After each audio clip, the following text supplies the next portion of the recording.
the Man in Black, here again to introduce Columbia's program, Suspense. In our starring Hollywood cast this evening is Mr. Peter Lorre, who appears as a mysterious gentleman called George Ravel. Miss Wendy Berry plays our worried heroine, Marjorie. Mr. George Zuko is the lawyer, Alex Stevens. The story called The Moment of Darkness is tonight's tale of suspense. If you have been with us on these Tuesday nights, you will know that suspense is compounded of mystery and suspicion and dangerous adventure. In this series are tales calculated to intrigue you, stir your nerves, to offer you a precarious situation, and then withhold the solution until the last possible moment. And so, with A Moment of Darkness, and with the performances of Peter Lorre, Wendy Berry, George Zuko, and our other players, we again hope to keep you in suspense.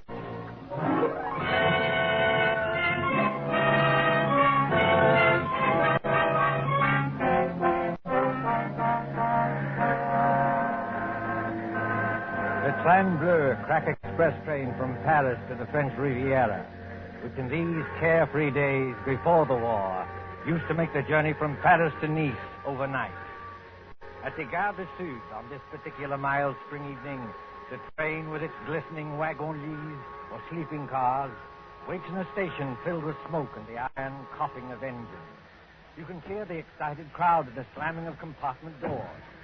You can see the guard standing by with his watch in hand, with his horn ready to blow as a signal. En voiture, messieurs les voyageurs! En voiture!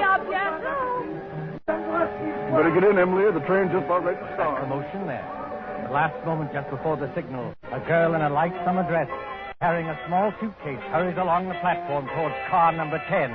The girl is blonde and evidently English, and as she hurries towards the guard... En voiture! Dépêchez-vous, mademoiselle. Hurry up. Oh, yes, of course. Is this carriage number 10? Oui, mademoiselle, numéro 10. Hurry up, please. Thank you. I'll get in. Et maintenant...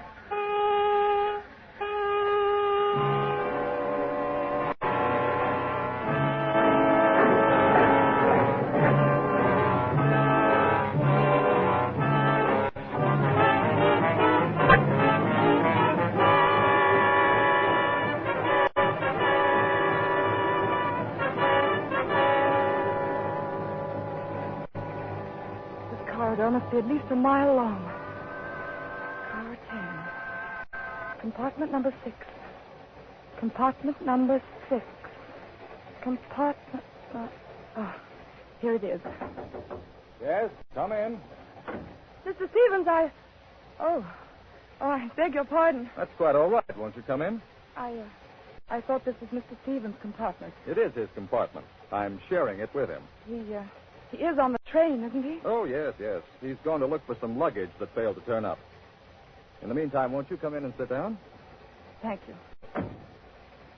As an old friend of Toby Stevens... Why do you smile? Nothing. It's just odd to hear a dignified man like Mr. Stevens called Toby. That's all. Well, it suits him.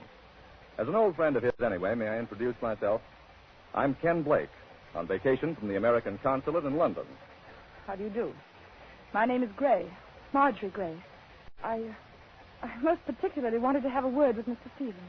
Miss Gray, will you pardon my impertinence if I ask... Ask what? Whether it's about your Aunt Hester at Monte Carlo and the man who seemed so determined to scare her to death. You know about that? Yes, a little. After all, that's why Toby's left his law practice and come all the way from London. He said... Mr. Stevens. Marjorie. Great Scott, what are you doing here? I came up from Monte Carlo especially to see you. I thought I'd find you in Paris, but when I got to your hotel, they told me you'd gone. Cook said they'd reserved a compartment on this train for you. So, well, here I am. But why? Before you see Aunt Hester, Mr. Stevens, I want to know what you meant by that letter you wrote me. I meant exactly what I said, Marjorie. I'm going to expose this faker, George Bell.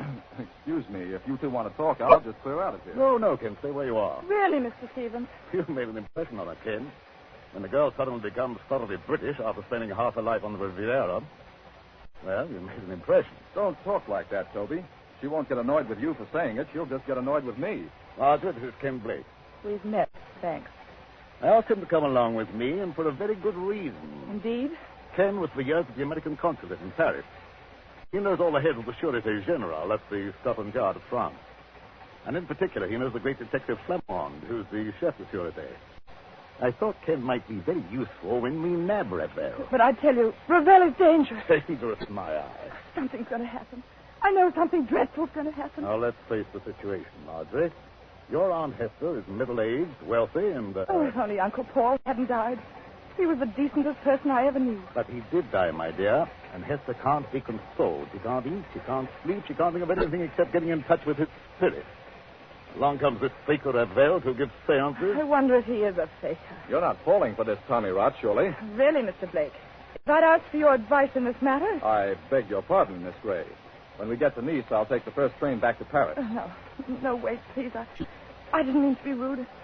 It's nice of you to help us, but it's the whole atmosphere of Monte Carlo. Well, that's quite all right, my dear. We understand, of course. There's Aunt Hester in that villa over the Mediterranean. There's Ravel, all thin and quiet and swarthy, with those somber-looking eyes of his.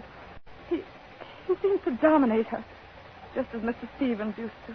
Dominate her, my dear? That's rather a strong word for an easygoing old buffer like me. The things Ravel does at those seances are terrifying. I don't know whether he's an imposter or not, but I am sure nobody else can do what he does. Now, there, Marjorie, is where you're wrong. I can. You can? Yes.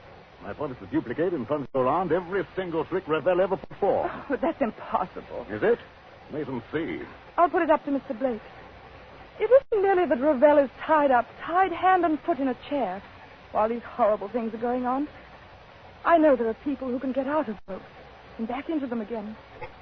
But Ravel lets you take one precaution that shows there can't be any trickery. Oh? And what is that precaution? Just before the lights go out, he takes a piece of white paper. Well? He puts one under each foot. You take a pencil and draw an outline around the shoe on the paper. If he moved the millionth fraction of an inch, it would show in the outline later. But it never does. Well, look here, Toby. That's a bad one. Why does it strike you as being so funny? Because I can do it, too.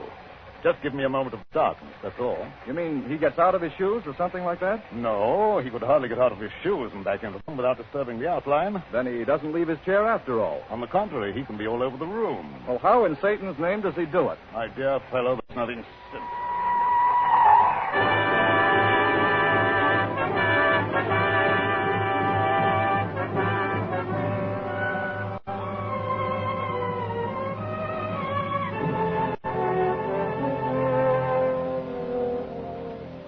The Villa Bijou, Monte Carlo, the next evening. On the lighted terrace, that white villa, overlooking the olive groves and the sea, 3 people are seated at their ease, enjoying the night air. Below glitters the town, a white palm garden. But even its lamps are dimmed by the firework illuminations from the Promenade des Anglais. When the Principality of Monaco celebrates its ruler's birthday, great rockets go hissing upwards to burst and bloom in colored fires against the black sky.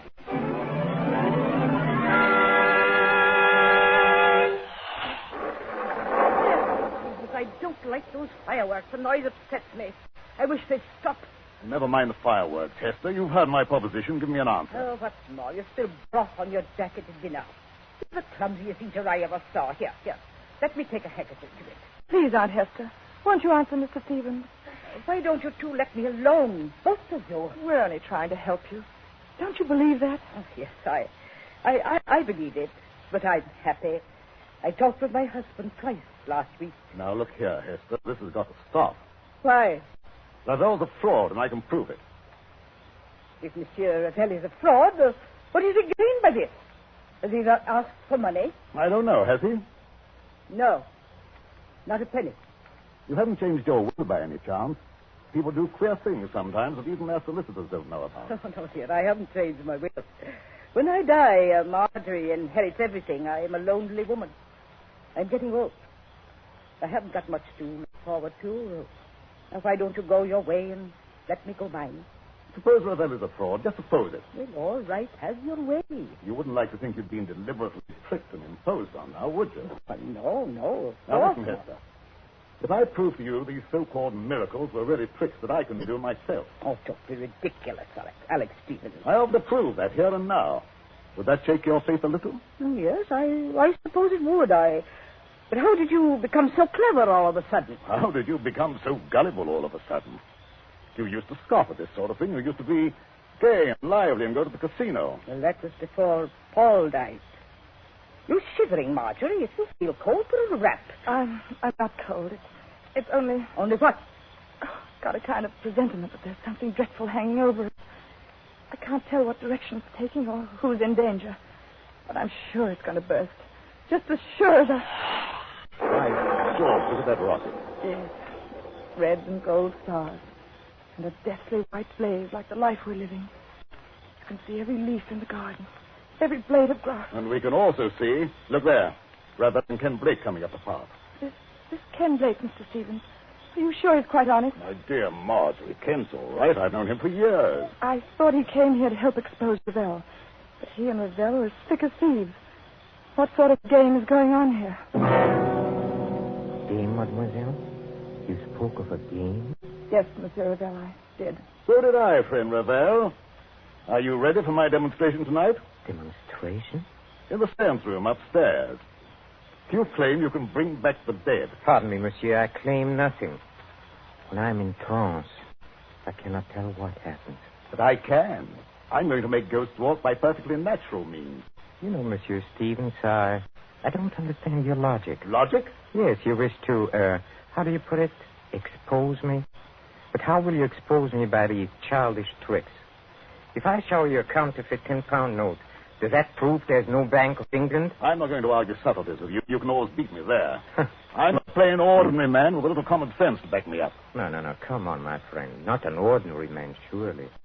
Just exactly what are you hinting at? Yes, I'd like to know that, too. Oh, Madame Hester, believe me, I didn't mean to upset you. I wouldn't upset you for anything. No, I'll bet you wouldn't. Oh, I kiss your hand, Madame. I'm all apologies.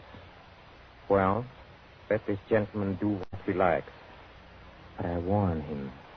It is dangerous. Dangerous?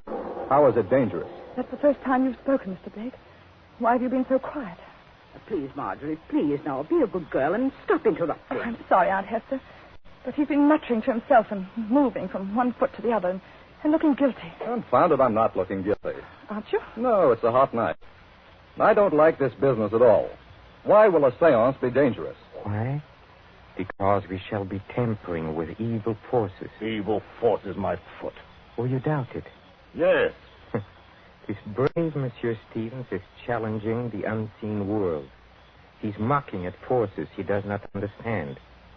Believe me, monsieur, they are not mocked without danger. I'll risk that, thanks.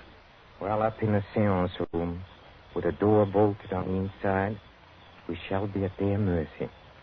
The evil forces, the elementals, will wax and grow strong. They can take us in their grip, as I take this walking stick and... You've got strong hands, Monsieur Ravel. The hands of evil spirits are stronger, much stronger. I'm afraid. I wonder if we ought to do this. I've been wondering the same thing. What does your aunt say? Oh, I don't know what to say. I'm so confused. And I want to break down and cry.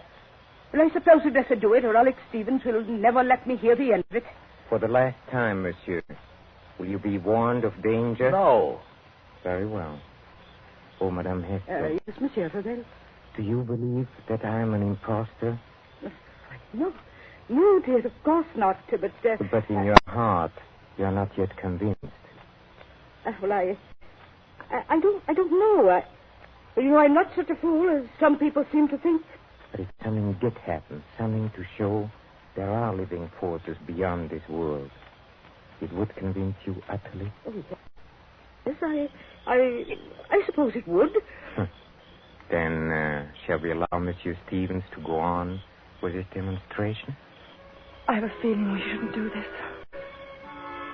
Oh, I'm afraid.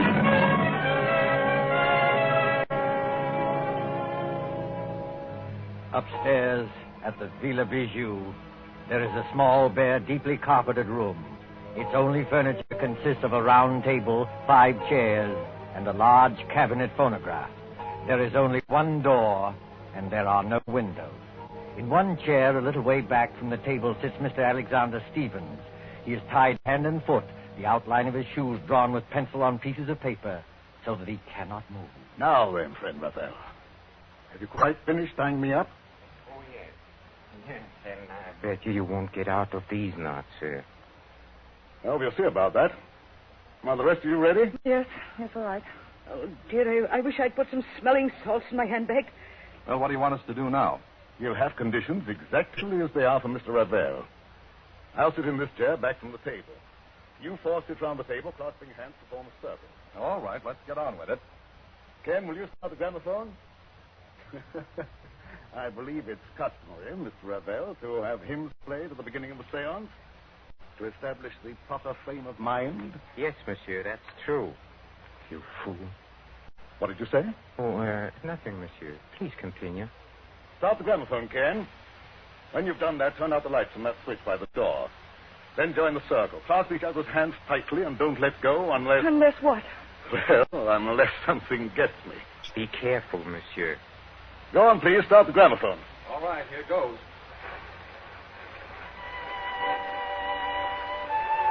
Now the lights, Ken. Switch off the lights. Lights? Yes.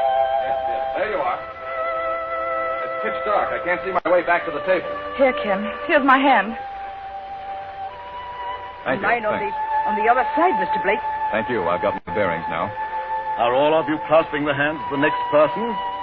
Then quiet and wait for what's going to happen.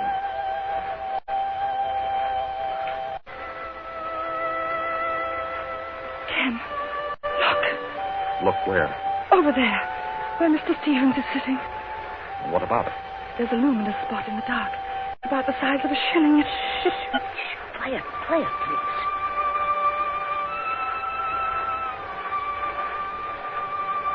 Did anything touch the back of your neck? No. What was that? It's Alex Stevens. I know it. This was not on a program, madame. Break the circle and get those lights on. The luminous spot is still there. Oh, hurry, Ken. I can't see my way in the dark. I don't know which direction the lights are. Wait a minute. Here's the wall. If I drove along here, I ought to find the switch. Yes, here it is. Lights. Quiet. Silence, mademoiselle, if you please. What's wrong with Mr. Stevens? What's that sticking out of his chest? The handle of a dagger. And a good deal of blood has soaked through his coat, too. Oh, Monsieur Blake, will you turn off this gramophone? Yes, certainly. But you're not saying that Toby Stevens is dead? I'm afraid he is, my friend. That's a direct heart wound. Perhaps 10 seconds of intense agony, and then the end. Oh, is the door still bolted from the inside? Yes. And we are all alone, here, the four of us. This rash gentleman, one imagines, did not kill himself. He's too well tied up. I know who killed him. Mr. George Ravel. You did. With luminous paint. I killed him, mademoiselle? With luminous paint? I mean, that was part of the trick. You tied him up. You were the only one who touched him. And? What is that, mademoiselle? Luminous paint doesn't show up in the light. You smeared a little of it on his coat. That showed you exactly where to strike in the dark. I commend your good sense, madame. But there are two excellent reasons why I had nothing to do with this. The first reason I must keep to myself, but the second reason can easily be proved. Well, what is it? Well, up to the time that man screamed, you yourself were holding my right hand, and Madame Hester was holding my left hand. Did either of you let go at any time? No. No, that is, I didn't. What about you, Aunt Hester? No, Marjorie, dear. I didn't let go either. He never moved. Hold on. Wait a minute. Well, monsieur, speak up. I was holding Marjorie's hand on one side and her aunt's on the other. And they didn't move either. Nobody let go or left the circle. That's true. Consequently, none of us could have killed Toby Stevens. Yes, it is true. Somebody must have sneaked in here. Oh, no. As you said yourself, the door is bolted on the inside. Then who the devil did kill him? Well, that's the question. Has anybody ever seen a dagger before? No. It looks like one of those curio things you buy in the shop. Yes, and with the design of wooden scroll work on the handle. No fingerprints will show. Nothing else. Except some musical instruments. A tambourine, an accordion, and a speaking trumpet. You know, I blame myself for this. You ought to. Why? Because you killed him. Don't ask me how, but I know why. Indeed, mademoiselle. You found my motive. Yes, I have. You've got Aunt Hester fully believing in you now, haven't you? Easy, Marjorie. In another minute, you'll be talking about forces and elementals and heaven knows what. You'll be saying it was a spirit hand that killed Mr. Stevens because nobody else could have. Please, Marjorie, brace up. Someone's got to send for the police. Why don't you send for the police, Ken? Couldn't you help us there? Help you? How? Mr. Stevens said you knew the heads of the Sûreté. He said you knew this man, Flamand, who's supposed to be the greatest detective in France. Oh, but this isn't French territory. Monte Carlo is the independent state of Monaco. I'm sorry, Marjorie. Ordinarily, I might have helped. You mean you won't help us? I'm sorry, Marjorie. I can't. Then I've got to help myself. George Ravel, you killed Mr. Stevens. But how? Yes, how?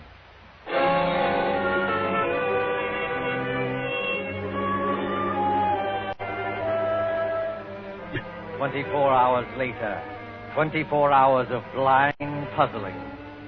In the railway station at Nice, 9 miles from Monte Carlo, the night express for Paris is already underway. The guard has blown his signal, and the great wheels grind. A young man, hatless and worried, pushes through the crowd past the already moving train. Non, monsieur.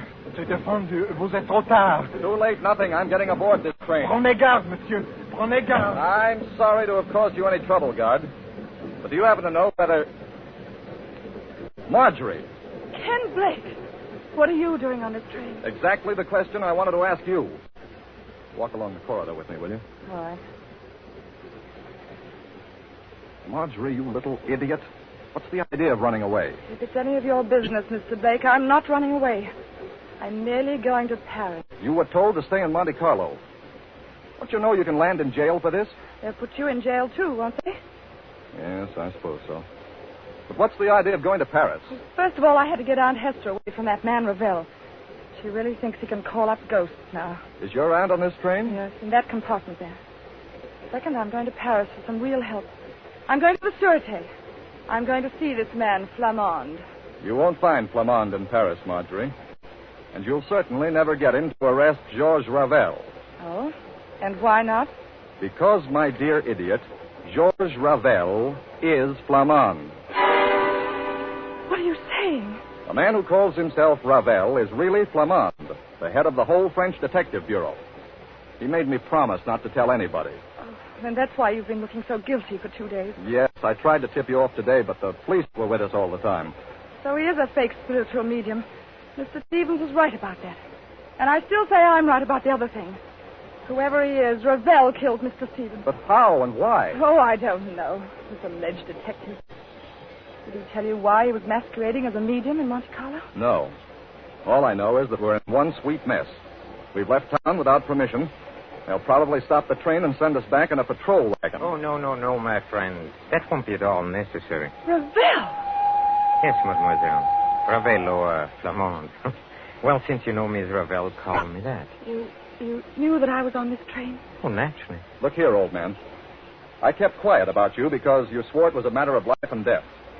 But will you answer a couple of questions now? Oh, with pleasure. Why did you pose as a medium? Because the Monacan government employed me to trap a murderer. So I had to work hard, undercover. All right. Why was Toby Stevens killed? Stevens was killed because he was a blackmailer. A blackmailer? Yes, mademoiselle. Does that surprise you? Yes. Oh, yes, of course. Very much. I tried to warn Stevens, but the fool wouldn't listen. And then, well, I wasn't quick enough. Stevens was murdered, of course, by one of us 4 in a seance room. Oh, that's impossible. Impossible? Oh, no. The trick was baffling because of its simplicity. I'm sure you killed him. One moment, mademoiselle. Let me show you what I mean by trick, baffling because it is so simple. Take, for example, the pencil outline drawn on a paper around the medium's shoes. Did Stevens tell you how I did that? No. On this train 2 nights ago, he started to tell us. Then he just stopped in the middle of it and laughed. You see, the medium leaves his chair. Well, he makes tambourine rattle and ghost forms appear. Yet the pencil outline is not disturbed. Now, how does he manage it? Well, how does he manage it? Well, quite easily. He returns to his chair. He turns over the 2 pieces of paper. He takes another pencil and draws an outline of his shoes on the reverse side of the paper. You look at it. And imagine it's the same outline we drew. Precisely. So easily are people misled. And it was the same way with a murder. But there couldn't have been any trick about the murder. None of us left the circle. We were all clasping hands when we heard that scream. Don't you agree? Huh? Oh, yes, I agree. I can't stand this any longer. When we heard Mr. Stevens utter that horrible scream... What makes you think it was Stevens who uttered that scream? I beg your pardon. What makes you think it was Stevens who screamed? Well, wasn't it? Oh, you assumed it, yes. Well, we all assumed it. But up to that time, Stevens wasn't even hurt. Wasn't hurt? You see, the source of sound cannot be located in the dark. It was the murderer who uttered that appalling cry. In a few seconds of darkness, before the lights went on, the killer simply leaned across and drove that dagger into Stevens' chest. And you proved that? Yes. If Stevens had been hit at the time of the scream, blood would have blotted out the spot of luminous paint. Yet, Marjorie Gray saw the paint shining after the scream. That's true, Marjorie. I heard you say so. You put the luminous paint there, Ravel. You were the only person who touched him. Oh, no. There was one other person who touched him. Who was it? Another person in full sight of you said Stevens had spilled broth on his coat and swabbed at his chest with a handkerchief. You mean... I mean, of course, the real murderer. Your Aunt Hester. Yes, Marjorie. Your Aunt Hester. Aunt Hester! Keep back, all of you.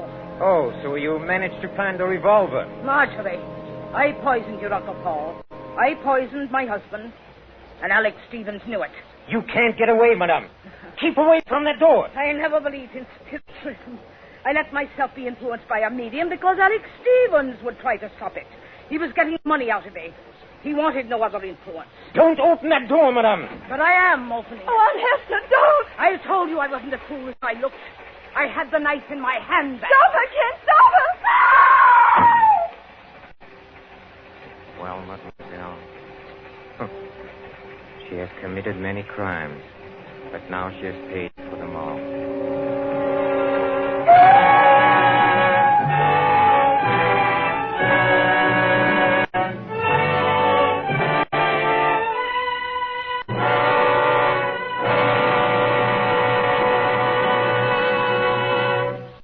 And so closes The Moment of Darkness, starring Peter Lorre, Wendy Berry, with George Zucco.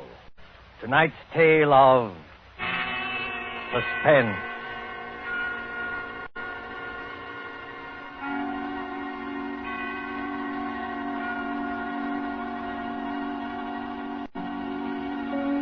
This is your narrator, the Man in Black, who conveys to you Columbia's invitation to spend this half hour in suspense with us again next Tuesday, when Agnes Moorehead and Ray Collins will star in a study in terror titled The Diary of Sophronia Winters. The producer of these broadcasts is William Spear, who with Ted Bliss, the director, Wilbur Hatch, and Lucian Morrowick, conductor and composer, and John Dixon Carr, the author, collaborated on tonight's Suspense.